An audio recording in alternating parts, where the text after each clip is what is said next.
This picture is going viral with Bria Hartley with the sinister grin. Sophie Cunningham has stepped up and carried the league in the absence of the Great White Hope. Bria Hartley was slowly walking and dribbling, then conveniently breaks her fall on Sophie Cunningham's leg. She falls on Sophie Cunningham's leg, and now she is grinning right here.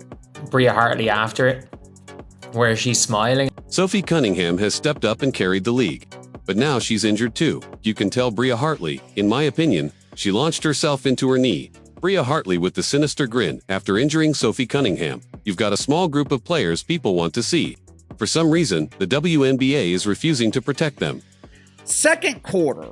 Someone named Bria Hartley was slowly walking and dribbling at the same time. In the second quarter, Bria Hartley was dribbling and appeared to lose her balance, but instead of simply falling away, she conveniently landed right on Sophie Cunningham's leg. It's interesting, this injury expert speculates, doesn't think it's an ACL, maybe an MCL. Many Indiana fans believe this was intentional, pointing out that Hartley could have avoided the collision altogether. And it was a lot of incredulous people, right, who were saying, oh, it's not on purpose. What makes it even more suspicious is Hartley's immediate reaction after the fall, which some interpreted as a smirk. As is common in the WNBA, Bruce lost her balance while attempting to walk and dribble. The incident wasn't isolated either, as Hartley has been connected to similar questionable plays earlier in the season. Or the thing that I considered when I saw it, I thought her knee dislocated. The pattern raises serious concerns about whether Sophie Cunningham's injury was truly accidental or something much more deliberate. Oh, Kelsey Mitchell shoved her over, making all kind of excuses to say that Bria Hartley is not a dirty player. Looking at the replay footage, analysts claimed it clearly showed Hartley launching herself into Sophie Cunningham's knee. As she is losing her balance, she conveniently breaks her fall on Sophie Cunningham's leg. This isn't just a minor stumble. It was a direct collision that left Sophie limping off the court. Limping off the court yesterday. The good thing is she did walk off. What angered fans even more was the image that surfaced right after, capturing Hartley smiling while Sophie was hurt. On the floor, if it quacks like a duck, walks like a duck, eats like a duck, it's a duck, man. Come on, man. She is the dirtiest player in the WNBA right now. That sparked outrage across social media, with many labeling the act as dirty and intentional. Many fans of the Indiana Felines are claiming that this was intentional, or at minimum, it could have been avoided. Most viewers, this wasn't the look of someone feeling bad for injuring an opponent. It was the look of someone who didn't care at all. Clearly smiling after injuring Sophie Cunningham, man. A viral picture then made the rounds online, showing Hartley's sinister grin after falling on Sophie Cunningham. I'll let you decide for yourself, but their claims might be legitimate based on the instant reaction from Bria Hartley. Critics argued that her expression alone revealed the truth about her intent. We've also got a very interesting picture that has emerged with Bria Hartley smiling and laughing over this incident of Sophie Cunningham being hurt. It wasn't a one-off either. Hartley has a history of dirty encounters, including pulling Angel Reese's hair during a rebound and shoving Rebecca Allen in a separate game. This picture is going viral with Bria Hartley with the sinister grin, right? This malevolent look that's on her face right now. Many fans, this incident against Sophie Cunningham was simply the latest in a long line of reckless behavior. We're watching this right here. Bria Hartley comes up for the layup. She throws the pass and she immediately falls down on Sophie Cunningham's. And, paired with her track record, made it almost impossible to dismiss this as just an accident.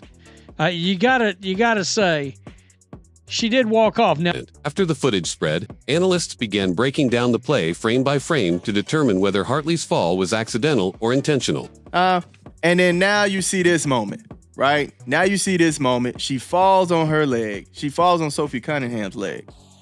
They noted that she threw a pass and then immediately fell forward onto Sophie Cunningham's leg. Bria Hartley is throwing a pass right here. Kelsey Mitchell helps in. Some argued that Kelsey Mitchell's positioning caused Hartley to stumble. Others insisted that Hartley's lack of body control was no excuse for crashing into Sophie the way she did. Look, you can tell Bria Hartley, in my opinion, she launched herself into her knee. The fact that Hartley has a reputation for reckless play only fueled suspicions.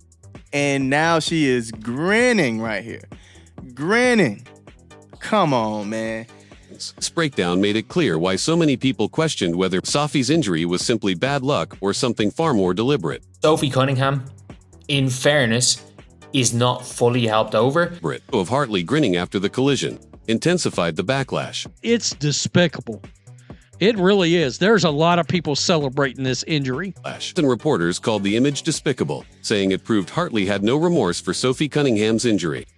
At this point, you have to call it for what it is. Now, congratulations to her. I saw she got engaged. That's what's up. Glad she could find love in this world. The debate grew heated, with some claiming this was just part of basketball's physical nature, while others, Sophie Cunningham should be a step or two out in this scenario, and Bria Hartley goes and rises. Sophie Cunningham should be a little bit more over. while others insisted it crossed the line into targeted aggression. And guess what? You can imagine who it is. What made the situation worse was the silence from the league office. But at the end of the day, man, she is a dirty player. This is a player with 5 techs, 2 ejections, and no consequences. Tagged the WNBA and Commissioner Kathy Engelbert, demanding action, yet no punishment was handed down. For critic, She throws the pass. She is off balance by the looks of things here. that silence confirmed the league's unwillingness to protect its most popular players. Others, It's members of the old WNBA fandom, the ones that root for Paige Beckers and Angel Reese and Asia Wilson and all the usual damn suspects. Other two, Hartley's long history of confrontations to argue that this wasn't just an isolated mistake.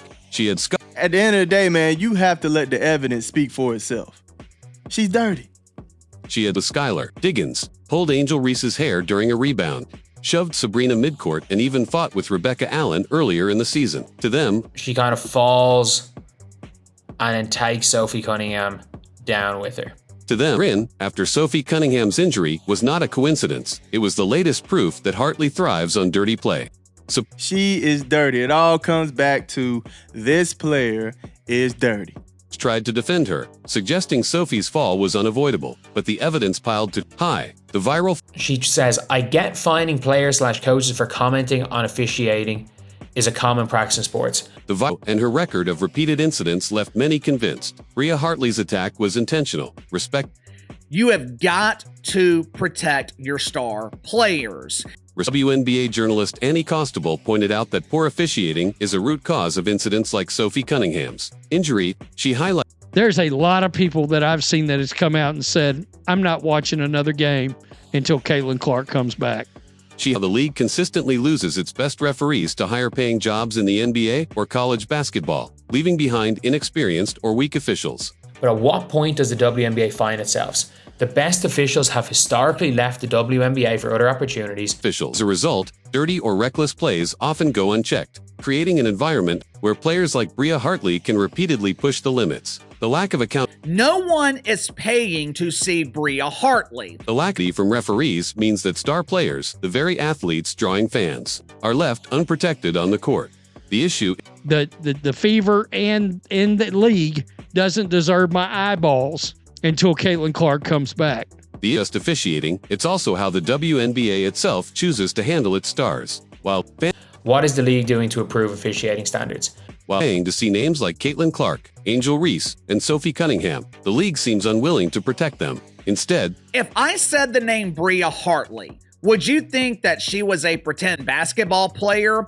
with little drawing power, such as Bria Hartley, are allowed to injure key figures without real consequences. This refusal to And you can see why. The league does not take care of their players. refuse its most marketable athletes makes no business sense, and it fuels Rhetorical question, because when it comes up in press conferences, we get the runaround. among both fans and analysts who see Sophie Cunningham's injury as preventable. Even when Would you think that she was a real estate agent trying to sell you Section 8 housing? demanded that the league suspend Hartley, or at least investigate the play, there was silence from Commissioner Kathy Engelbert And some people will be like, well, this happens in the NBA. No, it doesn't. that one strong suspension, even a 20-game ban, would immediately stop players from testing boundaries. Instead, the Standard of refereeing so bad in the WNBA is that bad referees from other leagues end up in the WNBA. hesitated, worried about backlash from the old WNBA fan base. That hesitation You've got a small group of players in this league. that people want to see. That has left players like Sophie Cunningham vulnerable, and it signals to others that dirty play will be tolerated. Without strong Because it would be like Evander Holyfield and Mike Tyson on a basketball court. regulations, these injuries will keep happening, and the league's most popular players will remain at risk. Referees that aren't good enough yet to ref in bigger leagues end up in the WNBA. This breakdown made it clear why so many people questioned whether Sophie's injury was simply bad luck or something far more deliberate. And for some reason, the WNBA is outright refusing to protect them. For many fans, this incident against Sophie Cunningham was simply the latest in a long line of reckless behavior. So if a referee's good in the WNBA, they go up to the NBA, they go up to a higher league, they go up to NCAA college. The grin, paired with her track record, made it almost impossible to dismiss this as just an accident. You have got to protect your star players. Do y'all think Bria Hartley was trying to fall on Sophie Cunningham's leg? Or do y'all think she was actually trying to dodge and it was a mistake? No one is paying to see Bria Hartley. You're going to be scared of them television ratings if Caitlin Clark don't come back healthy. This can't be a serious sports league if the referees at its bad. Is Bria Hartley a dirty player? Why won't the WNBA protect their star players? She's going to keep doing it until the WNBA steps up and puts a stop to it. You've got a small group of players in this league people want to see, but the WNBA refuses to protect them. You better be scared of those TV ratings if Caitlin Clark and Sophie Cunningham don't come back healthy. You can't call this a serious sports league when referees are this bad and players keep getting hurt. Is Bria Hartley a dirty player? Why won't the WNBA protect their stars? You tell me. Don't forget to like, subscribe, and share for more updates.